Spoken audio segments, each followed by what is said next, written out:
ജില്ലാ റാലിയാണിത്. ഇത്തരത്തിലുള്ള 7 പരിപാടികൾ 7 ജില്ലകളിൽ നടന്നു കഴിഞ്ഞു. 8ാമത്തെ ജില്ലയിലാണ് ഇന്ന് പരിപാടി നടക്കുന്നത്. ഇവിടെ 2021 മെയ് മാസത്തിൽ അധികാരത്തിൽ വന്ന LDF സർക്കാരിൻ്റെ 4ാം വാർഷികം. എല്ലാവർക്കും അറിയാം, ഈ സർക്കാർ അതിന് മുൻപുള്ള സർക്കാരിൻ്റെ തുടർച്ചയായി കേരളത്തിലെ ജനങ്ങൾ 2021 അധികാരത്തിലേറ്റിയതാണ് എന്ന്. അങ്ങനെ നോക്കിയാൽ 2016 മെയ് മാസത്തിൽ അധികാരത്തിൽ വന്ന LDF സർക്കാർ ആ രീതിയിൽ പരിശോധിച്ചാൽ LDF സർക്കാർ തുടർച്ചയായി ഭരിക്കുന്ന 9 വർഷം പിന്നിടുന്നു. 10ാമത്തെ വർഷത്തിലേക്ക് കടക്കുകയാണ്. അപ്പോൾ ആ നിലക്കും ഇത് കാണാവുന്നതാണ്. സ്വാഭാവികമായും 2016 അവസ്ഥ എന്തായിരുന്നുവെന്ന് എല്ലാവരുടെയും മനസ്സിലുണ്ടാവും. നമ്മുടെ നാട് എല്ലാ തലങ്ങളിലും തകർന്നു പോയൊരു കാലമായിരുന്നു. ആ തകർച്ചയിൽ നിന്ന് ഇനി രക്ഷപ്പെടില്ല എന്നൊരു കണക്കുകൂട്ടലാണ് പൊതുവെ ജനങ്ങൾക്കുണ്ടായിരുന്നത്. കടുത്ത നിരാശ. ആ ഘട്ടത്തിലാണ് LDF നാടിനാകെ പ്രതീക്ഷ നൽകിക്കൊണ്ട് ഒരു പ്രകടന പത്രിക ജനങ്ങളുടെ മുന്നിൽ അവതരിപ്പിച്ചത്. അതിൽ 600 ഇനങ്ങളുണ്ടായിരുന്നു. അന്ന് കേരളം നേരിടുന്ന എല്ലാ പ്രശ്നങ്ങളിലും LDFനെ അധികാരത്തിലേറ്റിയാൽ എന്തു ചെയ്യും എന്ന വാഗ്ദത്തങ്ങൾ അതിലുണ്ടായിരുന്നു. ജനങ്ങൾ അത് നല്ല വിശ്വാസത്തിലെടുത്തു, മുഖവിലക്കെടുത്തു, LDFനെ വിശ്വാസത്തിലെടുത്തു. അതിൻ്റെ ഭാഗമായി ജനങ്ങൾ തന്നെ ആ ഘട്ടത്തിൽ ഒരു കാര്യം പരസ്യമായി ചൊല്ലുകയുണ്ടായി. ആ ചൊല്ല് നാടാകെ ആ കാലത്ത് ഏറ്റെടുത്തു. അതായിരുന്നു, LDF വരും, എല്ലാം ശരിയാകും എന്ന ചൊല്ല്. ഇത് വെറും വാക്കായി പോയോ? ജനങ്ങൾ പ്രതീക്ഷിച്ച, ജനങ്ങൾ അർപ്പിച്ച വിശ്വാസം, ജനങ്ങളുടെ പ്രതീക്ഷ നിറവേറ്റാൻ LDFനും LDF നേതൃത്വം കൊടുക്കുന്ന സർക്കാരിനുമായോ? ആ പരിശോധനയാണ് സാധാരണ നിലയിൽ ജനങ്ങൾ നടത്തുക. പക്ഷേ നമ്മുടെ കേരളത്തിൽ ജനങ്ങൾക്ക് അതിനുള്ള വലിയൊരു അവസരം സർക്കാർ തന്നെ ഒരുക്കുകയുണ്ടായി. ഈ പ്രകടന പത്രികയിൽ പറഞ്ഞ വാഗ്ദാനങ്ങൾ, അവയിൽ എത്ര കണ്ട് നടപ്പാക്കപ്പെട്ടു ആ കാര്യം ഓരോ വർഷവും സർക്കാരിൻ്റെ ഓരോ വർഷം പൂർത്തിയാക്കുമ്പോഴും ജനസമക്ഷം അവതരിപ്പിച്ചു. അതായിരുന്നു പ്രോഗ്രസ് റിപ്പോർട്ട് എന്ന പേരിൽ അവതരിപ്പിച്ച കാര്യം. നമ്മുടെ രാജ്യത്തിൻ്റെ ചരിത്രത്തിൽ ആദ്യമാണ് ലോകത്ത് തന്നെ പാർലമെന്ററി ജനാധിപത്യം നിലവിലുള്ള ഏതെങ്കിലും രാഷ്ട്രത്തിൽ ഇങ്ങനൊരു കാര്യം സംഭവിച്ചതായി നാം മുൻപ് കേട്ടിട്ടില്ല. ഏതായാലും 5ാമത്തെ വർഷമായപ്പോൾ 21 ജനങ്ങൾക്ക് കാണാൻ കഴിഞ്ഞത് LDF മുന്നോട്ട് വെച്ച 600 വാഗ്ദാനങ്ങളിൽ വിരലിലെണ്ണാവുന്നവയൊഴിച്ച് ബാക്കി മുഴുവൻ നടപ്പാക്കിയ സർക്കാരാണ് LDF സർക്കാർ എന്താണ്. അതിൻ്റെ ഭാഗമായി തന്നെയാണ് ജനങ്ങൾ തുടർ ഭരണം LDFന് സമ്മാനിക്കുന്ന അവസ്ഥയുണ്ടായത്. ഇവിടെ ശ്രദ്ധിക്കേണ്ട ഒരു കാര്യം, പ്രകടന പത്രികയിൽ പറഞ്ഞ കാര്യങ്ങൾ മാത്രമല്ല, മറ്റൊരുപാട് കാര്യങ്ങൾ നമുക്ക് ഏറ്റെടുക്കേണ്ടതായി വന്നു, നിർവഹിക്കേണ്ടതായി വന്നു, നാടിൻ്റെ ആവശ്യമായി വന്നു. അവയെല്ലാം കൃത്യമായി നിർവഹിക്കുന്നതിന് നമുക്ക് കഴിയുകയും ചെയ്തു. ഇങ്ങനെ പരിശോധിച്ചാൽ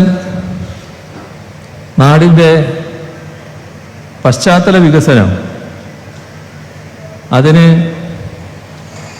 വലിയ തോതിലുള്ള മാറ്റമാണ് വന്നത് എന്ന് കാണാൻ കഴിയും.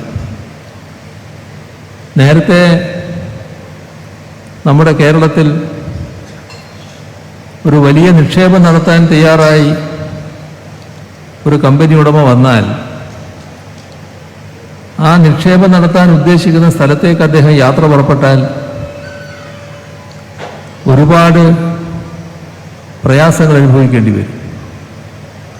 ഒന്ന്, നേരെ ചൊവ്വയുള്ള റോഡില്ല. റോഡിൽ വലിയ തടസ്സങ്ങളായിരിക്കും. യാത്ര ബുദ്ധിമുട്ടി അവസാനിപ്പിച്ചാൽ അവിടുന്ന് അദ്ദേഹത്തിൻ്റെ ഒരു തിരിച്ചുപോക്കുണ്ട്.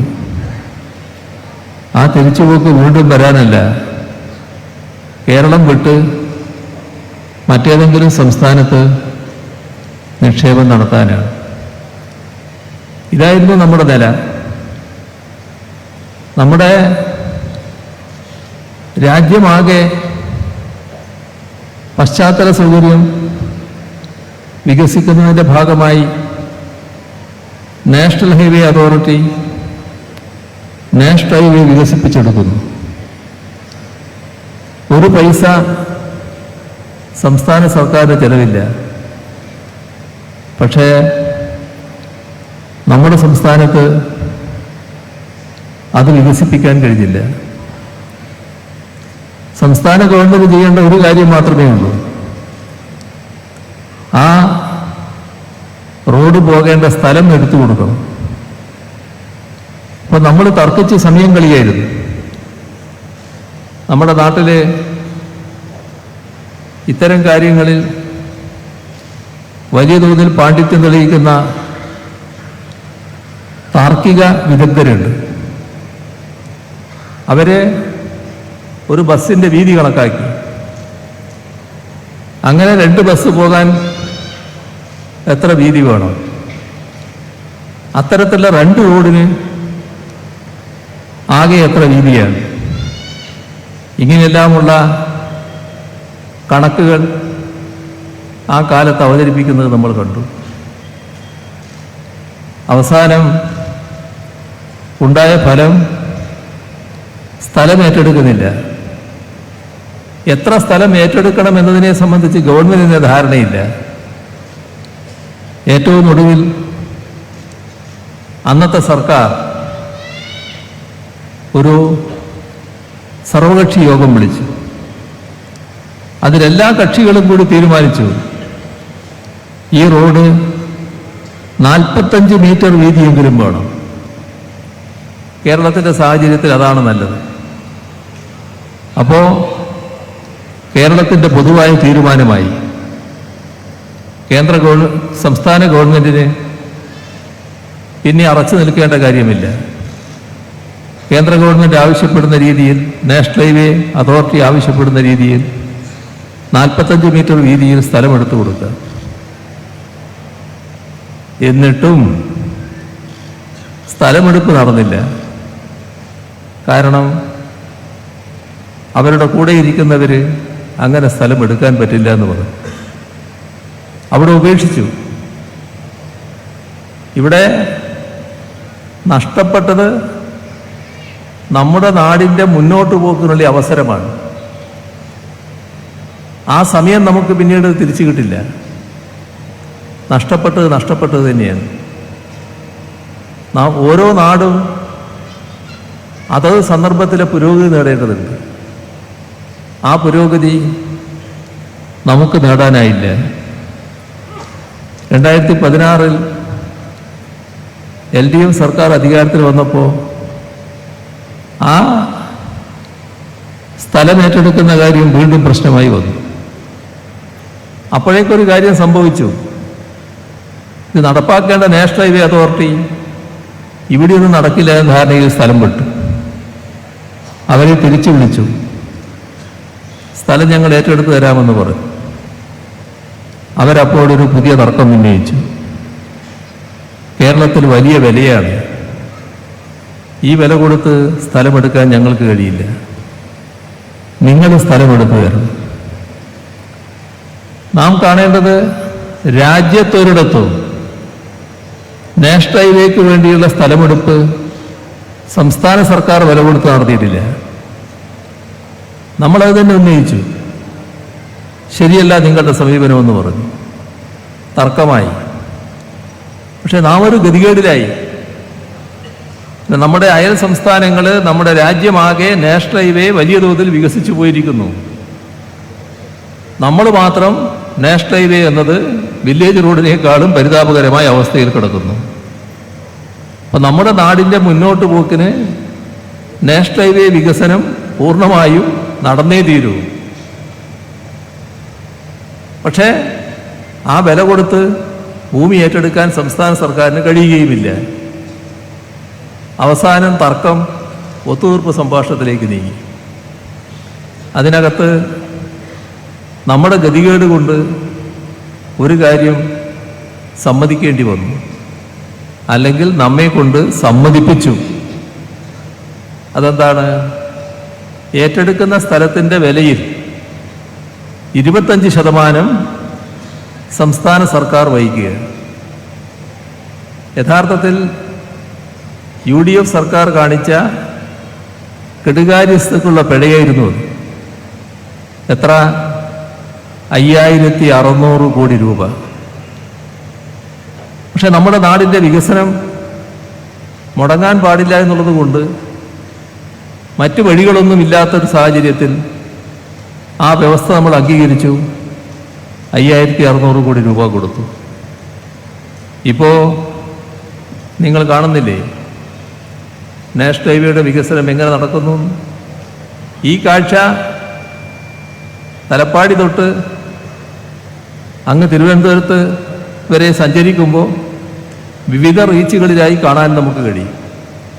ചിലയിടത്ത് റോഡ് പൂർണ്ണമായിരിക്കുന്നു. ആ റോഡിലൂടെ അതിവേഗതയിൽ സഞ്ചരിക്കുമ്പോൾ ആ സഞ്ചരിക്കുന്നയാളുടെ മനസ്സിലുണ്ടാകുന്നൊരു കുളിർമ തൊട്ടടുത്ത റീച്ചെത്തുമ്പോൾ അവിടെ പുരോഗതിയുണ്ട്, പക്ഷേ ആ റോഡിലൂടെ പോകാൻ കഴിയുന്നില്ല, നിർമ്മാണം നടന്നുകൊണ്ടിരിക്കുകയാണ്. അപ്പോൾ മനസ്സിൽ കണക്കൂട്ടുന്നത് കുറച്ച് നാൾ കഴിഞ്ഞാൽ ഈ റോഡ് പൂർണ്ണ നിലയിലെത്തുമല്ലോ, അപ്പോൾ ഇതേ സ്പീഡിലാണല്ലോ പോകാൻ കഴിയുക. ആ ഒരു ഉന്മേഷത്തിൽ നിൽക്കാൻ നാട്ടുകാർക്ക് കഴിയും. ഇന്നത്തെ പത്രവാർത്ത നിങ്ങൾ ശ്രദ്ധിച്ചിട്ടുണ്ടാവുമല്ലോ. തലപ്പാടി മുതൽ ചെർക്കള വരെ ഉള്ള റീച്ച് അത് പൂർണ്ണമായി കഴിഞ്ഞു എന്നുള്ളതാണ്. പൂർണ്ണ അവസ്ഥയിലെത്തി. ഊരാളുങ്കൽ എടുത്ത ആ ഭാഗം പൂർണ്ണതയിലെത്തിക്കഴിഞ്ഞു എന്ന റിപ്പോർട്ട്. ഏതാനും മാസം കഴിയുമ്പോൾ പല ഭാഗങ്ങൾ പൂർണ്ണതയിലെത്താനാണ് പോകുന്നത്. നമ്മുടെ നാട്ടിൽ 2016 LDF സർക്കാർ അധികാരത്തിൽ വന്നിരുന്നില്ലെങ്കിൽ ഈ നില ഉണ്ടാകുമായിരുന്നോ? UDF ആണ് തുറന്നിരുന്നെങ്കിൽ എന്തെങ്കിലും മാറ്റം സംഭവിക്കുമായിരുന്നോ? അപ്പോൾ ജനങ്ങൾ ചൊല്ലിയ ചൊല്ല് തീർത്തും അന്വർത്ഥമായല്ലോ. LDF വരും, എല്ലാം ശരിയാകും എന്ന് പറഞ്ഞത് ഈ കാര്യത്തിൽ പൂർണ്ണമായും ശരിയായല്ലോ. അതുപോലെ അനേകം കാര്യങ്ങൾ, എല്ലാ കാര്യങ്ങളുടെയും വിശദാംശങ്ങളിലേക്ക് ഞാൻ പോകുന്നില്ല. പക്ഷേ നടക്കില്ല എന്ന് കരുതിയ GAIL pipeline gas authority of ഇന്ത്യയും നാടുവിട്ടതായിരുന്നു. അവരെ 2016 തിരിച്ചു കൊണ്ടുവന്നു. ഇപ്പോൾ ആ പൈപ്പിലൂടെ ഗ്യാസ് പോകുന്നു. ആ ഗ്യാസ് നമ്മുടെ കേരളത്തിലെ പല പട്ടണങ്ങളിലെ വീടുകളിലെത്തിയിരിക്കുന്നു. പാചകവാതകമായിട്ട് പല ഫാക്ടറികളിൽ ഇന്ധനമായി എത്തുന്നു. നമ്മുടെ നാടിന് ഏറ്റവും ഗുണം ചെയ്യുന്ന ഒരു പദ്ധതിയാണ് UDFൻ്റെ കെടുകാര്യസ്ഥ കൊണ്ട് ആ ഘട്ടത്തിൽ നടപ്പാക്കാൻ കഴിയാതിരുന്നത്. നമുക്ക് വൈദ്യുതി അത് കൊണ്ടുപോകാൻ ആവശ്യമായ ലൈൻ വേണമായിരുന്നു. അതിലൊരു പ്രധാനപ്പെട്ട ലൈനാണ് എടമൺ കൊച്ചി പവർ ഹൈവേ. ആ പവർ ഹൈവേയുടെ നിർമ്മാണം ഒരു സ്ഥലം വരെ എത്തി. കോട്ടയം ജില്ലയിൽ ഒരിടത്തെത്തി, അവിടെ നിന്നു, പിന്നെ മുമ്പോട്ടില്ല. ആ പദ്ധതി ഏറ്റെടുത്ത പവർ ഗ്രിഡ് കോർപ്പറേഷൻ വന്നു പറഞ്ഞു അന്നത്തെ സർക്കാരിനോട്, സർക്കാരിൻ്റെ തലപ്പത്തിരിക്കുന്നവരോട് ഇടപെടണം. അനക്കമുണ്ടായില്ല. അവരും തിരിച്ചുപോയി. അവരെ 2016 വന്ന സർക്കാർ തിരിച്ചു വിളിച്ചു. അതിനുശേഷം പണി നടത്താൻ പറഞ്ഞു. പണി അവരാരംഭിച്ചപ്പോൾ ഇതേ സ്ഥലത്ത് പണി പുനരാരംഭിക്കുകയാണല്ലോ വേണ്ടത്. പഴയ ആ ഊർജത്തിൽ തന്നെ ആ പണി തടഞ്ഞവർ തടയാൻ വേണ്ടി വന്നു. അപ്പോൾ അവർക്ക് മനസ്സിലായി എന്താണ് സർക്കാർ എന്നത്. ഇപ്പോൾ നല്ല നിരക്ക് ആ ലൈനിലൂടെ കുറേ കാലമായി വൈദ്യുതി പ്രവഹിച്ചുകൊണ്ടിരിക്കുന്നു. ഇവിടെ നാം ഓർക്കേണ്ട ഒരു കാര്യം, ഒരു സംസ്ഥാന സർക്കാരിൻ്റെ പ്രാഥമികമായ ഉത്തരവാദിത്വം എന്താണ്? ഒരു പദ്ധതി നടപ്പാക്കാൻ ആവശ്യമായ കാര്യങ്ങൾ ചെയ്യലാണോ? അല്ല പദ്ധതിക്ക് മുടക്കമുണ്ടാക്കാൻ ശ്രമിക്കുന്നവരുടെ കൂടെ നിൽക്കലാണോ? പദ്ധതി നടപ്പാക്കൽ നാടിൻ്റെ താല്പര്യമാണ്. നാടിനോട് പ്രതിബദ്ധതയുള്ള ഒരു മുന്നണിക്കും അത്തരമൊരു മുന്നണിയുടെ ഗവൺമെന്റിനും മാത്രമേ ആ പദ്ധതികൾ കൃത്യമായി നടപ്പാക്കാനാവൂ. അതാണ് ഇവിടെ നാം കണ്ടത്. 2016 അധികാരത്തിൽ വന്ന മുന്നണി LDF ആയിരുന്നു. LDFന് ആവശ്യത്തിലധികം ജനങ്ങളോടും നാടിനോടും പ്രതിബദ്ധതയുണ്ട് എന്ന് എല്ലാവർക്കും അറിയാവുന്നതാണ്. അത് ഇല്ലാത്തതുകൊണ്ടാണ് UDFൻ്റെ കാലത്ത് ഇത്തരം പദ്ധതികൾ മുടങ്ങിപ്പോയത്. ഇത് പശ്ചാത്തല സൗകര്യ വികസനത്തിൻ്റെ കാര്യമെടുത്താൽ കേരളത്തിൽ വന്ന മാറ്റം ചെറുതാണോ? ഈ നാഷണൽ ഹൈവേയുടെ കാര്യം മാത്രമല്ല, ഒരു ഭാഗത്ത് തീരദേശ ഹൈവേ നടക്കുന്നു, മലയോര ഭാഗത്ത് മലയോര ഹൈവേയുടെ നിർമ്മാണം നടക്കുന്നു. രണ്ടിനും കൂടി 10,000 കോടി രൂപയാണ് സംസ്ഥാന സർക്കാർ മാറ്റിവെച്ചിരിക്കുന്നത്. സംസ്ഥാന സർക്കാർ ഫണ്ട് കണ്ടെത്തി നടത്തുന്ന പ്രവർത്തനമാണത്.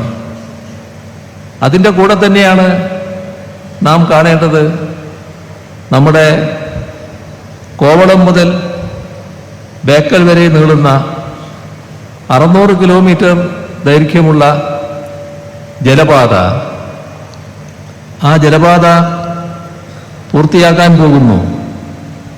ചില പുതിയ കനാലുകൾ വരേണ്ട വടകരയിലും കണ്ണൂരും കാസർഗോഡുമൊക്കെ ചില കനാലുകൾ വരാനുണ്ട്. അതൊഴികെയുള്ള ഭാഗങ്ങളിൽ അത് പൂർത്തിയാക്കാൻ പോകുന്നു. അപ്പോൾ കേരളം കാണാൻ വരുന്ന വിനോദസഞ്ചാരികൾ, ആഭ്യന്തര സഞ്ചാരികളും വിദേശ സഞ്ചാരികളും ഈ കനാൽ വലിയ തോതിൽ ഉപയോഗിക്കും. അവർക്കെല്ലാം ആ കനാൽ യാത്ര വലിയൊരു ഹരമായി മാറാനാണ് പോകുന്നത്.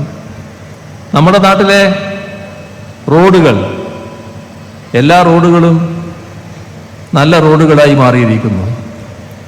അതോടൊപ്പം നിരവധി പാലങ്ങൾ, ഒട്ടേറെ ഫ്ലൈ ഓവറുകൾ, അങ്ങനെ ഗതാഗത സൗകര്യം ആധുനിക കാലത്തിന് ചേരും വിധത്തിൽ മാറ്റിയെടുക്കാൻ നമുക്ക് കഴിഞ്ഞിരിക്കുന്നു.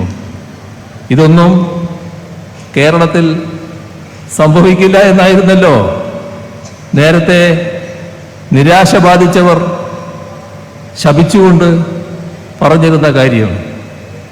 അപ്പോൾ അതിനാണ് മാറ്റം വന്നത്. നാട്ടുകാർ ചൊല്ലിയ ചൊല്ല് വീണ്ടും അന്വർത്ഥമാകുന്നു എന്നതാണ് നാം ഇവിടെ കാണുന്നത്. ഇത്തരത്തിൽ പശ്ചാത്തല സൗകര്യ വികസന മേഖല മാത്രമല്ല, നമ്മുടെ നാടിൻ്റെ ഏറ്റവും അഭിമാനകരമായ മേഖലകൾ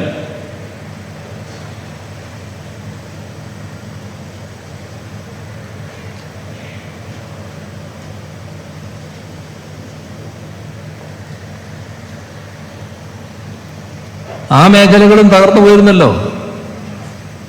നമുക്ക് ഓർമ്മയില്ലേ വിദ്യാഭ്യാസ രംഗം? ഇന്നിപ്പോ വിദ്യാഭ്യാസ മേഖലയിലെ SSLCയുടെ റിസൾട്ടിൻ്റെ പൊതുവിവരം പൊതുവിദ്യാഭ്യാസ മന്ത്രി പ്രഖ്യാപിച്ചല്ലോ. അഭിമാനകരമായ വിജയം നേടി നിൽക്കുന്നതായിട്ടില്ലേ കാണാൻ നമുക്ക് കഴിയുക. പൊതുവിദ്യാഭ്യാസ രംഗം 2016 അവസ്ഥ എന്തായിരുന്നു? എല്ലാവരും വേദനയോടെയല്ലേ നോക്കിക്കണ്ടത്? ആ കാലത്ത് 1000-ൽ പരം സ്കൂളുകളായിരുന്നല്ലോ അടച്ചിടുന്ന പട്ടികയിലുണ്ടായിരുന്നത്. അടഞ്ഞുപോകുമെന്നല്ലേ കണക്കാക്കിയിരുന്നത്. അത് എത്രമാത്രം വേദനയാണ് ആളുകൾക്ക് ഉണ്ടാക്കിയത്. കുട്ടികള്, രക്ഷിതാക്കള് ഈ വിദ്യാലയങ്ങളോട് മടുപ്പുള്ളവരായി മാറിയല്ലോ. 5 ലക്ഷം കുട്ടികളാണല്ലോ കൊഴിഞ്ഞുപോയത്. സംസ്ഥാന സർക്കാർ പൊതുവിദ്യാഭ്യാസ സംരക്ഷണ യജ്ഞം എന്നൊരു മിഷൻ പ്രവർത്തനം ആരംഭിച്ചു. നാടും നാട്ടുകാരും എല്ലാവരും ഒന്നായി ചേർന്നു. മാറിയില്ലേ? 5000 കോടി രൂപയാണ് പൊതുവിദ്യാഭ്യാസ രംഗത്ത് സർക്കാർ ചെലവഴിച്ചത്. ആ മാറ്റം കാണാൻ നമുക്ക് കഴിയുന്നുണ്ടല്ലോ. കെട്ടിടങ്ങളിൽ വന്ന മാറ്റം മാത്രമല്ലല്ലോ, ക്ലാസ് മുറികള് സ്മാർട്ട് ക്ലാസ്സുകളായില്ലേ, സ്കൂളുകള് ഹൈടെക് ആയില്ലേ. 5 ലക്ഷം കുട്ടികൾ കൊഴിഞ്ഞുപോയ സ്ഥാനത്ത് 10 ലക്ഷം പുതിയ കുട്ടികൾ വന്ന് ചേർന്നില്ലേ. എല്ലാം വലിയ മാറ്റമല്ലേ. ഇത്തരമൊരു മാറ്റം സംഭവിക്കുമായിരുന്നോ UDF ആണ് തുറന്നിരുന്നെങ്കിൽ നേരത്തെ കണ്ട 1000 മാത്രമല്ല, കുറേ ആയിരങ്ങൾ സ്കൂളുകൾ അടഞ്ഞുപോയിട്ടുണ്ടാവും. പൂർണ്ണമായി പൊതുവിദ്യാഭ്യാസ രംഗം തകർന്നു പോയിട്ടുണ്ടാകും. അതിൽ നിന്ന് കേരളത്തിന്റെ പൊതുവിദ്യാഭ്യാസ രംഗത്തെ രക്ഷിച്ചെടുക്കാൻ കഴിഞ്ഞത് LDF അധികാരത്തിൽ വന്നുകൊണ്ടല്ലേ. LDFന് കൃത്യമായ നയം ആ കാര്യത്തിലുണ്ടായിരുന്നല്ലോ. അതുകൊണ്ടാണല്ലോ നമ്മുടെ കേരളത്തിലെ ആരോഗ്യരംഗം വലിയ അഭിമാനകരമായ രംഗമായിരുന്നല്ലോ. ഇതെല്ലാം സ്വയംഭൂവായിട്ടുണ്ടായതല്ലോ. നേരത്തെ ഇവിടെ സ്വാഗത പ്രസംഗത്തിൽ സൂചിപ്പിച്ചല്ലോ, നമ്മുടെ നാടിൻ്റെ ചരിത്രം. നവോത്ഥാന കാലത്തിന് ശേഷം കേരളത്തിൻ്റെ വിദ്യാഭ്യാസ രംഗത്തുണ്ടായ ഉണർവ് 1956 കേരള സംസ്ഥാനം രൂപം കൊള്ളുന്നു. 1957 ആദ്യം തന്നെ VMSന് നേതൃത്വത്തിലുള്ള ഗവൺമെന്റ് അധികാരത്തിൽ വരുന്നു. ആ ഗവൺമെന്റ് സാർവത്രിക വിദ്യാഭ്യാസത്തിന് ഊന്നൽ നൽകുന്നു. നാട്ടിലാകെ സ്കൂളുകൾ വരുന്നു. അതിൻ്റെ തുടർച്ച നല്ല നിലക്ക് പിന്നീടുണ്ടാവുന്നു. ഇതാണല്ലോ വിദ്യാഭ്യാസ രംഗത്തുണ്ടായിരുന്ന മാറ്റം. ആരോഗ്യരംഗത്ത് കേരളത്തിൻ്റെ വികസനത്തിന് അടിത്തറയിട്ട 57 ഗവൺമെന്റ് അന്ന് ഗ്രാമങ്ങളിൽ ആരോഗ്യ സംവിധാനം നല്ല നിലക്കുണ്ടാകുന്നതിനാണ് പ്രാഥമികാരോഗ്യ കേന്ദ്രങ്ങൾ ഗ്രാമങ്ങളിൽ തുടങ്ങുന്നത്. തുടർന്ന് ആരോഗ്യമേഖല ശക്തിപ്പെടുത്താൻ ഒട്ടേറെ ഇടപെടലുകൾ നടത്തുന്നു. നമ്മുടെ കേരളത്തിൻ്റെ ആരോഗ്യരംഗം പൂർണ്ണമായി തകർന്നു പോയിരുന്നല്ലോ 2016. 2016 അധികാരത്തിൽ വന്ന UDF സർക്കാർ, LDF സർക്കാർ പഴയ UDF സർക്കാരിൻ്റെ അതേ നയമല്ല സ്വീകരിച്ചത്. അന്ന് UDFിൻ്റെ കാലത്ത് ഡോക്ടർമാരില്ല, നേഴ്സില്ല, സ്റ്റാഫില്ല, മരുന്നില്ല, ഹോസ്പിറ്റലിൽ എന്തൊക്കെ വേണോ അതൊക്കെ ഇല്ല. ഇതായിരുന്നു അവസ്ഥ. അതിനാണല്ലോ മാറ്റമുണ്ടായത്. ആ മാറ്റം എങ്ങനെ വന്നതാണ്? ആർദ്രം മിഷൻ LDF സർക്കാർ നടപ്പാക്കി. നാടിനെ ചേർത്ത് പിടിച്ചു. പ്രാഥമികാരോഗ്യ കേന്ദ്രങ്ങൾ കുടുംബാരോഗ്യ കേന്ദ്രങ്ങളായി മാറി. താലൂക്ക് ആശുപത്രി മുതൽ മെഡിക്കൽ കോളേജ് ആശുപത്രി വരെ സൂപ്പർ സ്പെഷ്യാലിറ്റി സൗകര്യങ്ങൾ ഒരുങ്ങി. മെഡിക്കൽ കോളേജുകൾക്ക് പ്രത്യേക മാസ്റ്റർ പ്ലാനുകൾ വന്നു. എത്ര സമ്പുഷ്ടമായി നമ്മുടെ ആരോഗ്യരംഗം. വിശദാംശങ്ങളിലേക്കൊന്നും ഇപ്പോൾ പോകുന്നില്ല. കോവിഡ് മഹാമാരി ലോകത്തെ ആകെ വിറങ്ങലിപ്പിച്ചു. കോവിഡ് മഹാമാരിയുടെ മൂർധന്യദശയിൽ പോലും നമ്മുടെ ആരോഗ്യരംഗം ഒരുക്കിയ സംവിധാനത്തെ കവച്ചുവെക്കാൻ കോവിഡ് മഹാമാരിക്ക് കഴിഞ്ഞില്ല. അല്ലെങ്കിൽ കോവിഡ് മഹാമാരിയുടെ മുന്നിൽ മറ്റു പല സമ്പൽ സമൃദ്ധ രാഷ്ട്രങ്ങൾ പോലും മുട്ടുകുത്തി വീണപ്പോൾ കോവിഡ് മഹാമാരിയെ മറികടന്നുകൊണ്ട് നമ്മുടെ ആരോഗ്യ സംവിധാനങ്ങൾ ഉയർന്നു നിന്നു. ആ കാലത്തും നമ്മുടെ ആശുപത്രികളിൽ ബെഡുകൾ ആവശ്യത്തിന് ഒഴിവുണ്ടായിരുന്നു. ICU ബെഡുകൾ ഒഴിവുണ്ടായിരുന്നു. ഓക്സിജൻ ബെഡുകൾ ഒഴിവുണ്ടായിരുന്നു. വെന്റിലേറ്ററുകൾ നല്ല രീതിയിൽ ഒഴിവുണ്ടായിരുന്നു. എങ്ങനെയാണത് വന്നത്? നാം ഒരുക്കിയ സൗകര്യങ്ങൾ. ആ സൗകര്യങ്ങൾ കോവിഡിന് വേണ്ടി ഒരുക്കിയതല്ല. നമ്മുടെ നാട്ടിലെ ജനങ്ങൾക്ക് ചികിത്സ ലഭ്യമാക്കുന്നതിന് നാം ഒരുക്കിയ ആരോഗ്യ സൗകര്യങ്ങൾ. അതാണ് രാജ്യമല്ല, ലോകം കേരളത്തെ അത്ഭുതത്തോടെ വീക്ഷിക്കുന്നതിനിടയാക്കിയത്. ഈ നാടിന് എങ്ങനെ ഇതെല്ലാം സാധിച്ചു എന്നതാണ് പലരും ആശ്ചര്യപ്പെട്ടത്. അപ്പോ നേരത്തെ ചൊല്ലിയ ചൊല്ല് LDF വരും, എല്ലാം ശരിയാകും എന്ന് പറഞ്ഞത് തീർത്തും വിവിധ മേഖലകളിൽ അന്വർത്ഥമാകുന്നതാണ് നമുക്ക് കാണാൻ കഴിഞ്ഞത്. ഇവിടെ ഇത്തരം കാര്യങ്ങളിൽ മാത്രമല്ല, നമ്മുടെ നാട്ടിൻ്റെ പൊതുവായ മറ്റ് രംഗങ്ങൾ, വികസന മേഖലയും ക്ഷേമകാര്യങ്ങളും ഒന്നിച്ച് കൊണ്ടുപോകുന്ന നിലപാടാണ് സർക്കാർ സ്വീകരിച്ചത്. ക്ഷേമപ്രവർത്തനങ്ങളുടെ കാര്യം പറയുമ്പോൾ നമ്മുടെ കേരളത്തിൽ ക്ഷേമ പെൻഷനുകൾ ലഭിക്കുന്ന ആളുകൾ ആ കാലത്ത് 2016 വലിയ ദുരിതത്തിലായിരുന്നു. 2016 LDF ഗവൺമെന്റ് അധികാരത്തിൽ വന്നു. ആദ്യ മന്ത്രിസഭാ യോഗം ഞങ്ങൾ ചേരുന്നു. അപ്പോൾ അതിൽ വന്നൊരു കണക്ക്, ആ കാലത്ത് ഈ 600 രൂപ എന്നത് കടലാസിൽ മാത്രമാണ്, ആളുകളുടെ കയ്യിൽ കിട്ടിയിട്ടില്ല. കുടിശ്ശികയാണ്. എത്ര കാലത്തെ കുടിശ്ശിക? 18 മാസത്തെ കുടിശ്ശിക. 18 മാസത്തെ കുടിശ്ശിക കൊടുത്തു തീർക്കാനാണ് 2016 അധികാരത്തിൽ വന്ന LDF സർക്കാർ ആദ്യം തീരുമാനമെടുക്കുന്നത്. ആ തീരുമാനം അവിടെ മാത്രം ഒതുങ്ങിയില്ല. പിന്നീട് അത് വർദ്ധിക്കാൻ തുടങ്ങി. ആ വർധനവ് 600-ൽ നിന്ന് 1600-ലേക്ക് എത്തി. 60 ലക്ഷം പേർക്ക് ആ സാമൂഹ്യക്ഷേമ പെൻഷൻ നൽകുകയാണ്.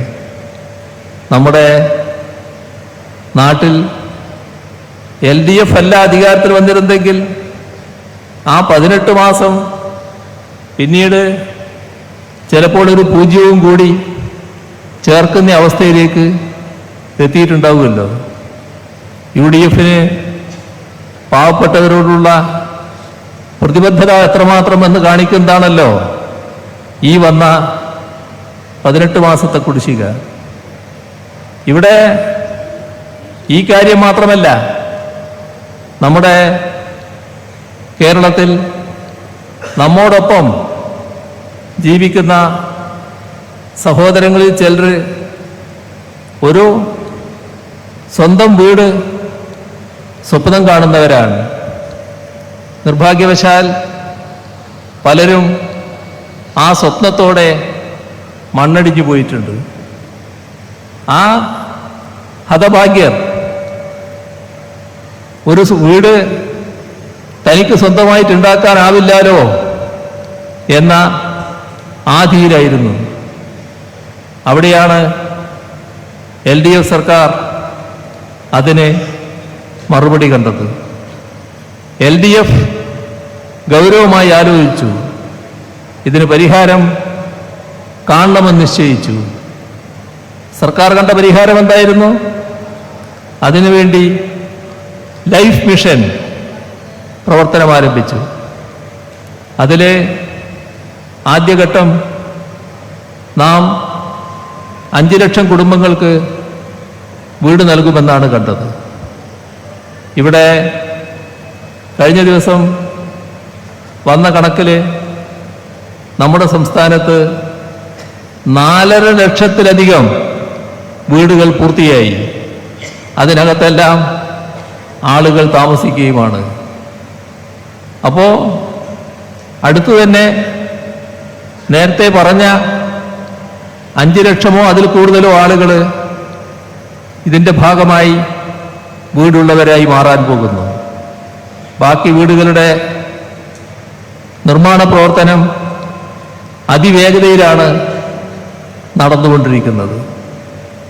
ഇത്തരത്തിലുള്ള സാമൂഹ്യമായ ഇടപെടൽ കേരളത്തിൽ LDF ആയിരുന്നില്ലെങ്കിൽ നടക്കുമായിരുന്നോ? ഇതാണ് നാം ചോദിച്ചുകൊണ്ടേയിരിക്കേണ്ട ചോദ്യം. ഇവിടെ നാം ആലോചിക്കേണ്ട കാര്യം, നമ്മുടെ സംസ്ഥാനത്ത് ഏതെങ്കിലും തരത്തിലുള്ള പ്രത്യേക പ്രശ്നങ്ങൾ 2016 11-16 കാലത്ത് അന്നത്തെ UDF ഗവൺമെൻറ്റിന് നേരിടേണ്ടി വന്നിട്ടില്ല. സാധാരണ നിലയിലുള്ള ഭരണം മുന്നോട്ട് കൊണ്ടുപോകാൻ പറ്റുന്ന സാഹചര്യമായിരുന്നു 2011-16 കാലം. 2016 ശേഷമുള്ള കാലം നമുക്കൊട്ടേറെ പ്രതിസന്ധികൾ നേരിടേണ്ടി വന്നു. അതിൽ നിപ്പയുണ്ട്, ഓക്കിയുണ്ട്, 2018 മഹാപ്രളയമുണ്ട്, നൂറ്റാണ്ടിലെ മഹാപ്രളയം, 2019 തൊട്ട് അടുത്ത വർഷം അതിരൂക്ഷമായ കാലവർഷക്കെടുതി. അത് കഴിഞ്ഞൊന്നും നിവർന്നു നിന്നില്ല. അപ്പോഴേക്കും ലോകത്തെ ആകെ വിറങ്ങലിപ്പിച്ച കോവിഡ് മഹാമാരി. ഇത്രയെല്ലാം ആയാൽ ഒരു നാട് തകർന്നു പോകുന്നതിന് മറ്റെന്തെങ്കിലും വേണോ? ഇങ്ങനെയെല്ലാം സംഭവിച്ചാൽ സാധാരണഗതിയിൽ വേണ്ടത് നമ്മുടെ നാടിന് വലിയ പിന്തുണ കേന്ദ്ര സർക്കാരിൽ നിന്ന് ലഭിക്കുക എന്നുള്ളതാണ്.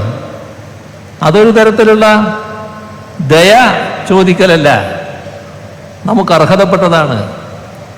ഭരണഘടനയിൽ എഴുതി വച്ചിട്ടുണ്ട്, ഇത്തരം പ്രതിസന്ധി ഘട്ടത്തിൽ സംസ്ഥാനങ്ങളെ സഹായിക്കാനുള്ള ബാധ്യത കേന്ദ്ര സർക്കാരിനുണ്ട് എന്ന് നമ്മുടെ ഭരണഘടന തന്നെ വ്യക്തമാക്കിയിട്ടുള്ളതാണ്.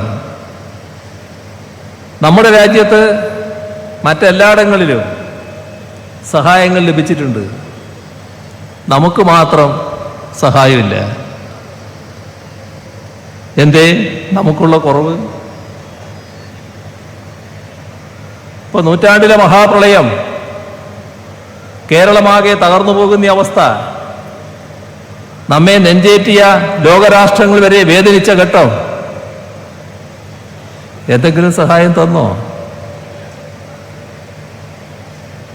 മറ്റുള്ളവർക്കെല്ലാം സഹായം നൽകുമ്പോൾ എന്തേ നമുക്ക് സഹായമില്ലാത്തത്? ചില ലോകരാഷ്ട്രങ്ങൾ നമ്മെ സഹായിക്കാൻ തയ്യാറായി മുന്നോട്ട് വന്നു. ഇന്ത്യയുടെ പ്രധാനമന്ത്രിയായി നരേന്ദ്രമോദി ഇരിക്കുന്നു. നരേന്ദ്രമോദി ഗുജറാത്തിലെ മുഖ്യമന്ത്രിയായിരുന്നു നേരത്തെ. ആ കാലത്ത് അവിടെ വലിയൊരു ദുരന്തം നടന്നു. രാജ്യത്തിൻ്റെ സഹായവും ലഭിച്ചു, വിദേശ സഹായവും ലഭിച്ചു. അവയെല്ലാം വാങ്ങി ആ നാടിനെ പുനർനിർമ്മിക്കാൻ മുഖ്യമന്ത്രി നിലക്ക് നരേന്ദ്രമോദി നേതൃത്വവും കൊടുത്തു. അദ്ദേഹം ഇന്ത്യൻ പ്രധാനമന്ത്രിയുടെ കസേരയിലിരിക്കുന്നു. ആ പ്രധാനമന്ത്രിയുടെ നേതൃത്വത്തിൽ തീരുമാനിക്കുന്നു, കേരളത്തിൽ 2018 മഹാപ്രളയം വന്നപ്പോൾ നമ്മെ സഹായിക്കാൻ മുന്നോട്ട് വന്ന ലോകരാഷ്ട്രങ്ങളോട് പറയുന്നു, ഞങ്ങൾ സഹായം സ്വീകരിക്കില്ല. എന്താണത്? സഹായം സ്വീകരിക്കുന്നില്ലെങ്കിൽ ഗവൺമെന്റ് തരണ്ടേ? കേന്ദ്ര ഗവൺമെന്റ് തരണ്ടേ? തന്നോ ചില്ലിക്കാശ്? ഇവിടെ രണ്ടു തരം സമീപനല്ലേ. മറ്റൊരു ഭാഗം, നമ്മുടെ മലയാളി സഹോദരങ്ങൾ, ലോകത്തിൻ്റെ പല ഭാഗങ്ങളിലുള്ളവർ, അവരെ പരിചയമുള്ള നാട്ടുകാർ, അവിടുത്തെ നാട്ടുകാർ കേരളത്തെ സഹായിക്കാൻ തയ്യാറാണ്. അവരൊരു ആവശ്യം കേരള സർക്കാരിൻ്റെ മുന്നിൽ വെച്ചു, നിങ്ങൾ ഏതെങ്കിലും മന്ത്രിയെ ഇങ്ങോട്ടൊന്ന് അയക്കണം. അങ്ങനെ വന്നാൽ ഈ സഹായം സ്വീകരിക്കുന്നതിന് എളുപ്പമാകും. ഞങ്ങൾക്ക് തോന്നിയത് നല്ല കാര്യമാണ്. പക്ഷേ മന്ത്രി പോകണമെങ്കിൽ കേന്ദ്ര ഗവൺമെൻറ് അനുമതി വേണം. ആ അനുമതി ചോദിച്ചു, നിഷേധിച്ചു. എന്താണത്? എന്താണ് അങ്ങനൊരു അവസ്ഥ? ഇവിടെ വേറൊരു കാര്യവും ഈ ഘട്ടത്തിൽ ഓർക്കുന്നതാണ്. എല്ലാ കാര്യങ്ങളും ഞാനിപ്പോൾ വിശദമായിട്ട് പറഞ്ഞു പോകുന്നില്ല. പണം വേണമല്ലോ നാടിൻ്റെ കാര്യങ്ങൾ നിർവഹിക്കാൻ. സർക്കാരിൻ്റെ കയ്യിൽ ആവശ്യത്തിന് പണമില്ലാലോ. ഇപ്പോൾ നമ്മുടെ സർക്കാർ ജീവനക്കാരോട് സർക്കാർ പറഞ്ഞു, നിങ്ങൾ കുറച്ച് ദിവസത്തെ ശമ്പളം വായ്പയായിട്ട് നൽകണം. സർക്കാർ ജീവനക്കാർ സന്തോഷപൂർവ്വം ഏറ്റെടുത്തു. പക്ഷെ ഒരു വിഭാഗം എതിർത്തു, ശക്തമായി എതിർത്തു. പ്രതിപക്ഷ നിര എതിർപ്പുമായി മുന്നോട്ട് വന്നു. കൊടുക്കാൻ പാടില്ല എന്ന് ചില പ്രതിപക്ഷ നേതാക്കൾ പറഞ്ഞു. കേസ് പോയി. എന്താണ് അങ്ങനെയൊരു സമീപനം? ആ ഘട്ടത്തിൽ കേരളത്തിന് ന്യായമായി നിഷേധിക്കുന്ന കേന്ദ്രത്തിന്റെ സമീപനത്തിനെതിരെ അരയക്ഷരം സംസാരിക്കാൻ, നമ്മുടെ കേരളത്തിന്റെ താല്പര്യം ഉയർത്തിപ്പിടിക്കാൻ ബാധ്യതപ്പെട്ട പ്രതിപക്ഷം തയ്യാറായോ? എന്തേ അവര് കേന്ദ്രത്തോടൊപ്പം ചാരി നിന്നത്? എന്തുകൊണ്ടാണ് അവര് കേന്ദ്രത്തോടൊപ്പം ചാരി നിന്നുകൊണ്ട് സംസ്ഥാന സർക്കാരിനെ കുറ്റപ്പെടുത്താൻ ശ്രമിച്ചത്? എന്തായിരുന്നു മനോഭാവം? തകരട്ടെ, കേരളം ഗുണം പിടിക്കാൻ പാടില്ല, തകരട്ടെ. പക്ഷേ ആ കാലം കഴിഞ്ഞു. രാജ്യം മാത്രമല്ല, ലോകം അത്ഭുതത്തോടെ നോക്കിക്കണ്ടു കേരളത്തിന്റെ അതിജീവനം. എങ്ങനെ ഇത്ര നല്ല രീതിയിൽ ഈ ദുരന്തമേൽപ്പിച്ച ആഘാതങ്ങളെ മറികടന്ന് ഈ നാടിന് അതിജീവിക്കാനായി എന്നതിൽ അവരെല്ലാം വല്ലാതെ ആശ്ചര്യം കൊണ്ടു. എന്താ കാരണം? നമ്മുടെ നാടും നമ്മുടെ ജനങ്ങളും കാണിച്ച ഐക്യവും ഒരുമയും. അത് നമ്മുടെ മുന്നിൽ ഒന്നും അസാധ്യമായതല്ല എന്ന നില സൃഷ്ടിക്കുകയുണ്ടായി. അങ്ങനെയാണ് നമുക്ക് ഈ രീതിയിൽ ഉയർന്നു വരാൻ കഴിഞ്ഞത്. നമുക്ക് കൂടുതൽ നേട്ടങ്ങളിലേക്ക് ഉയരാൻ സാധിച്ചത്. ഈ കാര്യത്തിൽ ഒരു കാര്യം കൂടി നാം ഓർക്കേണ്ടതായിട്ടുണ്ട്. അത് 2016 അധികാരത്തിൽ വന്ന LDF സർക്കാരിൻ്റെ മുന്നിൽ ഒരുപാട് വിഷയങ്ങളാണ് നിൽക്കുന്നത്. ഒരുപാട് പ്രശ്നങ്ങൾക്കാണ് പരിഹാരം കാണേണ്ടത്. പണം വേണം ആ കാര്യങ്ങൾ നിറവേറ്റാൻ. അതിന് മാത്രം കാശ് നമ്മുടെ കയ്യിലില്ല, നമ്മുടെ ഖജനാവിന് അത്ര ശേഷിയില്ല. അപ്പോൾ നമ്മൾ ആലോചിച്ചു, എന്താണ് മാർഗം? അങ്ങനെയാണ് പഴയൊരു നിയമം അത് തിരുത്താൻ തയ്യാറായി. പുതിയ കിഫ്ബി നിലവിൽ വന്നു. പുതിയ കിഫ്ബി നിയമം. അങ്ങനെ കിഫ്ബിയെ പുനരാവിഷ്കരിച്ചു. എന്തൊരു എതിർപ്പായിരുന്നു! അന്ന് സർക്കാർ പറഞ്ഞു, ഞങ്ങൾ ഈ കിഫ്ബിയിലൂടെ ഉദ്ദേശിക്കുന്നത് നാടിൻ്റെ പൊതുവായ വികസനമാണ്, പ്രത്യേകിച്ചും പശ്ചാത്തല വികസനം.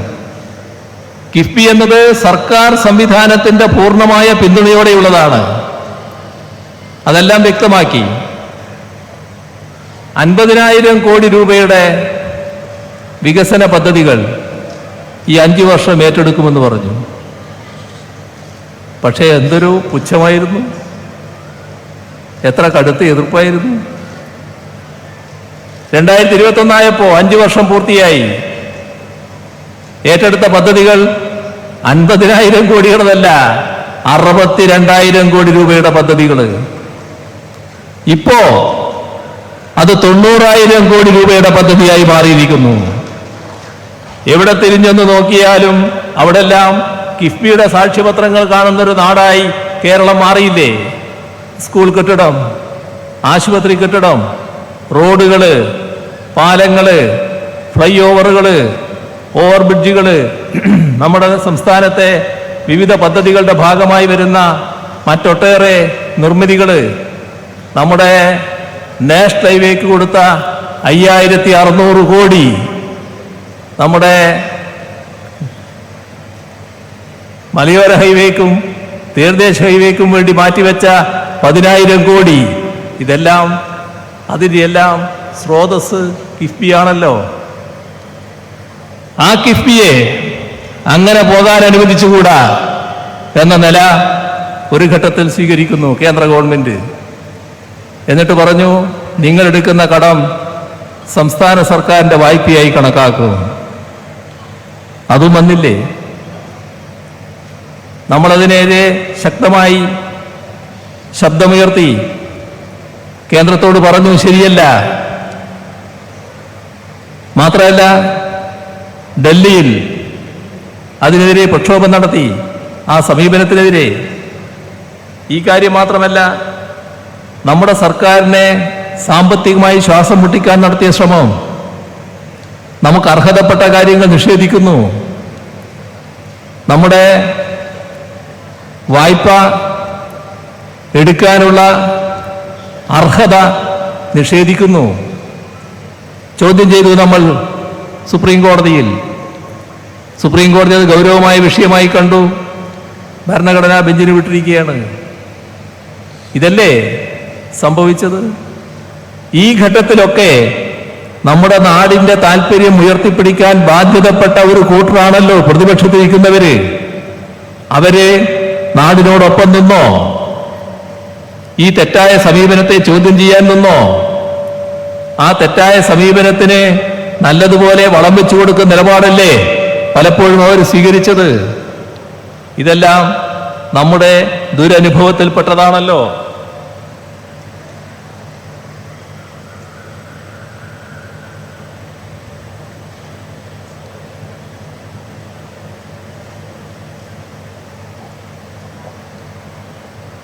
നമുക്ക് നമ്മുടെ നാട് കൂടുതൽ ഉയരത്തിലേക്ക് വളരുക എന്നതാണ് നാം ലക്ഷ്യമിടുന്നത്.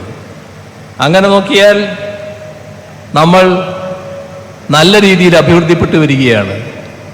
ഇപ്പോൾ കേരളത്തെപ്പറ്റി നടന്നുകൊണ്ടിരിക്കുന്ന പ്രചരണം, അത് കേരളം വികസിച്ചുകൂടാ എന്ന് കണക്കാക്കുന്ന വികസന വിരുദ്ധർ നടത്തുന്ന പ്രചരണങ്ങളാണ്. അതിൻ്റെ ഭാഗമായി നമ്മൾ കടക്കണിയിലായി എന്ന പ്രചരണമുണ്ട്. നാം കാണേണ്ടത് നമ്മുടെ വായ്പയും നമ്മുടെ വരുമാനവും തമ്മിലുള്ള അനുപാതം 2020-21 38% ഈ അനുപാതം. അത് 23-24 34% കുറഞ്ഞു. ഇനിയും കുറയും. ആ നിലയിലാണ് നമ്മൾ നീങ്ങിക്കൊണ്ടിരിക്കുന്നത്. നമ്മുടെ സംസ്ഥാനത്തിൻ്റെ തനത് വരുമാനം വർദ്ധിക്കുന്നു, ആഭ്യന്തര ഉൽപ്പാദനം വലിയ തോതിൽ വർദ്ധിക്കുന്നു. ഇപ്പോൾ നമ്മുടെ നാടിനെക്കുറിച്ച് പ്രചരിപ്പിക്കുന്ന കാര്യങ്ങളില്ലേ, അത് പദ്ധതിയാകെ അവതാളത്തിലായിപ്പോയി എന്നാണല്ലോ. അതിൻ്റെ ഒരു കണക്ക് കൂടി അവതരിപ്പിക്കുക നല്ലതായിരിക്കുമെന്നാണ് തോന്നുന്നത്. നമ്മൾ ഇപ്പോൾ 14-ാം പഞ്ചവത്സര പദ്ധതി നടപ്പാക്കിക്കൊണ്ടിരിക്കുകയാണ്.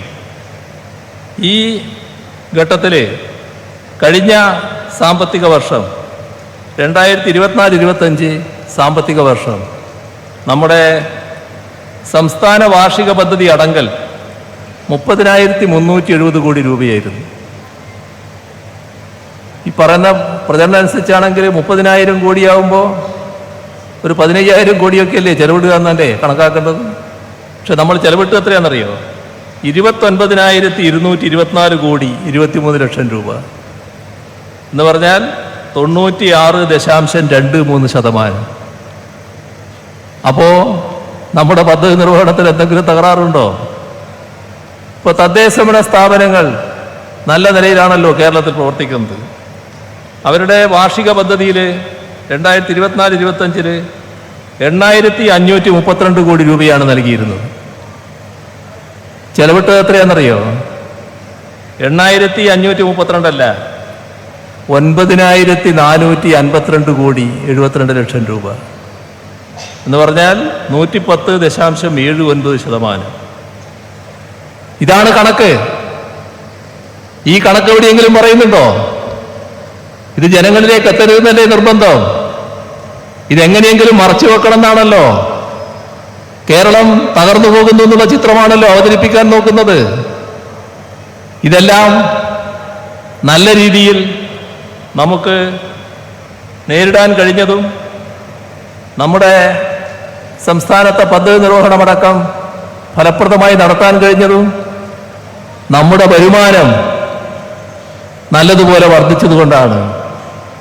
ആഭ്യന്തര ഉൽപാദനം നല്ല തോതിൽ വർദ്ധിച്ചിരിക്കുകയാണ്.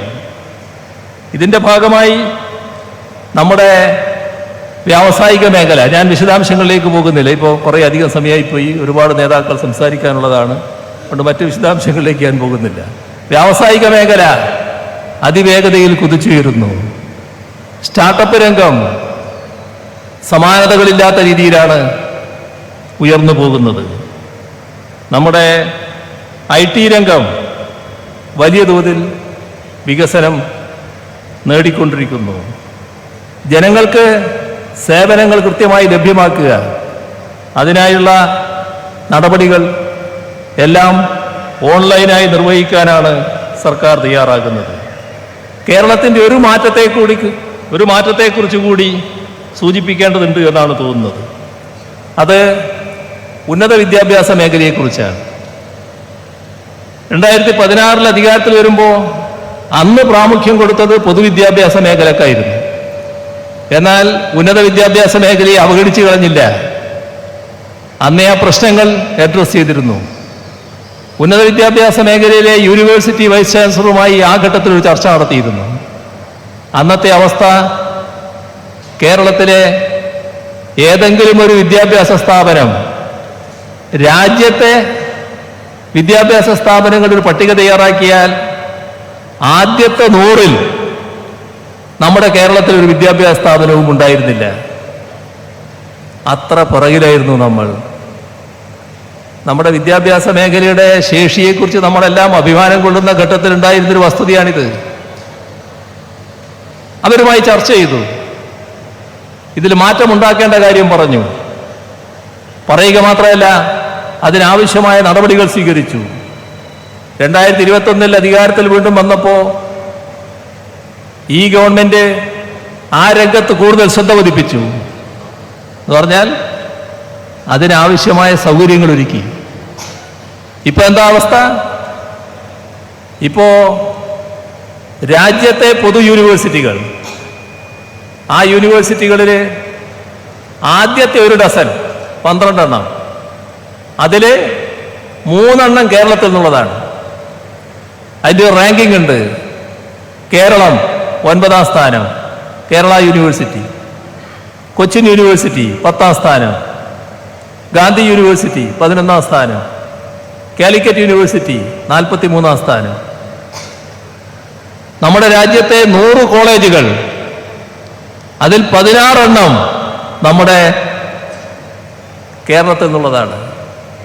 മാറുന്നു, മാറിയിരിക്കുന്നു, ഇനിയും മാറും, ഇനിയും വലിയ പുരോഗതി വരും. നമ്മുടെ നാട്ടിലേക്ക് വിദേശത്ത് നിന്ന് വിദ്യാർത്ഥികൾ വന്നുകൊണ്ടിരിക്കുകയാണ്. ആ വിദ്യാർത്ഥികളുടെ എണ്ണം പെരുകുകയാണ്. നമ്മുടേതുപോലെ സ്വച്ഛമായ ഏതൊരു നാടുണ്ട്? ഇത്ര പ്രകൃതി രമണീയമായ നാട്, സംഘർഷങ്ങളില്ലാത്തൊരു നാട്, ജീവിക്കാൻ ആരും കൊതിക്കുന്നൊരു നാട്. ഇവിടെ ഉന്നത വിദ്യാഭ്യാസ മേഖല നല്ല രീതിയിലുള്ള അക്കാദമിക് മികവ് നേടിയാൽ അതിൻ്റെ ഭാഗമായി വലിയ തോതിൽ വിദേശത്തുള്ള വിദ്യാർത്ഥികളടക്കം വരാനാണ് പോകുന്നത്. ഇതാണ് നാം കാണേണ്ട ഒരു വസ്തുത. കേരളത്തിൻ്റെ വികസനത്തിന് വലിയ തോതിൽ ആക്കം കൂട്ടുന്ന ഒന്നാണ് ഇപ്പോൾ നാം ഉദ്ഘാടനം ചെയ്ത വിഴിഞ്ഞം പദ്ധതി എന്ന് നാം ഓർക്കണം. വിഴിഞ്ഞത്തിൻ്റെ മറ്റെല്ലാ കാര്യങ്ങളിലേക്കും ഞാനിപ്പോൾ കടക്കുന്നില്ല. പക്ഷേ വിഴിഞ്ഞം, ആ പോർട്ട് സംസ്ഥാന സർക്കാരിൻ്റെ പൂർണ്ണ പങ്കാളിത്തത്തോടെ നിലവിൽ വന്ന പോർട്ടാണ് എന്നത് കാണണം. അതിൻ്റെ മൊത്തം ചെലവ് ഇപ്പോൾ ആദ്യഘട്ടത്തിൽ വന്നത് 8,867 കോടി രൂപയാണ്. ആ 8,867 കോടി രൂപയിൽ സംസ്ഥാന സർക്കാർ ചെലവഴിച്ചത് 5,595 കോടി രൂപയാണ്. നമ്മൾ ആ പോർട്ടിനെ അദാനി പോർട്ട് എന്നാണല്ലോ പറയുക. കാരണം അദാനിയാണ് അതിൻ്റെ നിർമ്മാണം നിർവഹിച്ചത്. അവർ ചെലവഴിച്ച സംഖ്യ എത്രയാണെന്നറിയോ? ഇപ്പോൾ 2,454 കോടി, നമ്മൾ 5,595 കോടി. കേന്ദ്ര ഗവൺമെന്റ് സ്വീകരിച്ച സമീപനം ഇതിലുണ്ട്. സാധാരണ ഒരു ഗ്രാൻഡായി നൽകേണ്ടതാണ് VGF. അവര് 817 കോടിയാണ് അതിന് VGF ആയിട്ട് തന്നത്. പക്ഷേ അത് കടമാണ്. ആ കടം നമ്മൾ തിരിച്ചടക്കാനുള്ളതാണ്. അത് തിരിച്ചടക്കുമ്പോൾ വലിയ തോതിലുള്ള തുകയായി മാറും എന്നതാണ് നമ്മൾ കാണേണ്ടത്. ഏതായാലും അതുമായി ബന്ധപ്പെട്ട് ഒരുപാട് പ്രശ്നങ്ങൾ ഉണ്ടായതാണ്. അതിൻ്റെ ഒരുപാട് തർക്കങ്ങൾ നേരത്തെ ഉണ്ടായതാണ്. പക്ഷേ നാം പ്രാമുഖ്യം കൊടുത്തത്, LDF പ്രാമുഖ്യം കൊടുത്തത്, സർക്കാർ പ്രാമുഖ്യം കൊടുത്തത് ആ പദ്ധതി വരട്ടെ, നാടിൻ്റെ വികസനത്തിന് വലിയ തോതിൽ സഹായിക്കുന്നതാണ് എന്നാണ്. നാടിൻ്റെ വികസനത്തിന് വലിയ വഴി തുറക്കുന്ന ഒന്നായിരിക്കും അത്. ആ പോർട്ട് കേരളത്തിലെ വലിയ പോർട്ടല്ല, രാജ്യത്തെ വലിയ പോർട്ടാണ്. രാജ്യത്തെ മാത്രമല്ല, ലോകത്തെ അത്യപൂർവം വലിയ പോർട്ടുകളിൽ ഒന്നാണ് വിഴിഞ്ഞത്തെ പോർട്ട്. അതിൻ്റെ ഭാഗമായി വലിയ തോതിലുള്ള സാധ്യതയാണ് കേരളത്തിൻ്റെ വികസനത്തിന് തുറന്നു കിട്ടുന്നത്. ഇത് നാം കാണേണ്ടതായിട്ടുണ്ട്. എനിക്ക് ഈ ഘട്ടത്തിൽ മറ്റൊരു കാര്യവും കൂടി പറയാനുണ്ട്. നമ്മുടെ രാജ്യം പ്രത്യേക സാഹചര്യം നേരിടുന്ന ഒരു ഘട്ടമാണിത്. അത് നമ്മുടെ രാജ്യത്തിന് നേരെ നടന്ന ഭീകരാക്രമണത്തിൻ്റെ ഫലമായി ഉണ്ടായതാണ്. നിർഭാഗ്യരായ നമ്മുടെ സഹോദരങ്ങൾ കൊല ചെയ്യപ്പെടാനിടയായ ഭീകരാക്രമണം. ആ ഭീകരാക്രമണത്തെ രാജ്യം ഒറ്റക്കെട്ടായാണ് അപലപിച്ചത്. ആ ഭീകരവാദികളെ ശക്തമായി നേരിടണമെന്ന അഭിപ്രായവും രാജ്യത്ത് ഒറ്റക്കെട്ടായി തന്നെ ഉയർന്നു വന്നു. ഇപ്പോൾ ആ ഭീകരവാദികൾക്ക് പിന്തുണ കൊടുത്തുകൊണ്ട് നമ്മുടെ അയൽ രാഷ്ട്രം പാകിസ്ഥാൻ പ്രവർത്തിക്കുന്നുവെന്ന സാഹചര്യം ഉണ്ടായിരിക്കുന്നു. നമുക്ക് തുടരെ പ്രശ്നങ്ങൾ സൃഷ്ടിക്കാൻ വേണ്ടി അവർ ശ്രമിക്കുന്നു. ഇതൊരു പുതിയ അന്തരീക്ഷം സൃഷ്ടിച്ചിരിക്കുന്നു. ഈ ഘട്ടത്തിൽ മറ്റെല്ലാ ഭേദചിന്തകളും മറന്ന് ഇന്ത്യക്കാരെന്ന നിലക്ക് ഇന്ത്യയുടെ അഖണ്ഡതയും പരമാധികാരവും ഭദ്രതയും സംരക്ഷിക്കുന്നതിനായി നാം അണിനിരക്കേണ്ട ഘട്ടമാണ്. മറ്റെല്ലാം മറന്നുകൊണ്ട് രാജ്യത്തിനു വേണ്ടി അണിനിരക്കുക എന്നതാണ് ഈ ഘട്ടത്തിൽ ചെയ്യാനുള്ളത്.